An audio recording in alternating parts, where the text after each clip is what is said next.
Bespoke line charts. Summary.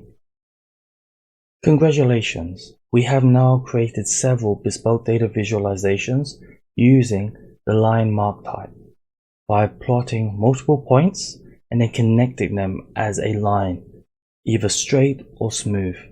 These including the following: creating a radial bar chart, creating a radial column chart, creating a gauge chart, long name but creating a spiral radial column chart, and lastly, one of my favorites, creating a dendrogram diagram, single level.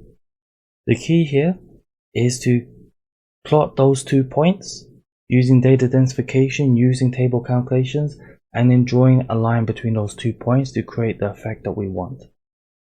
So hopefully you had fun, hopefully you learned a few techniques, but let's move on to the next section, but I hope you're ready.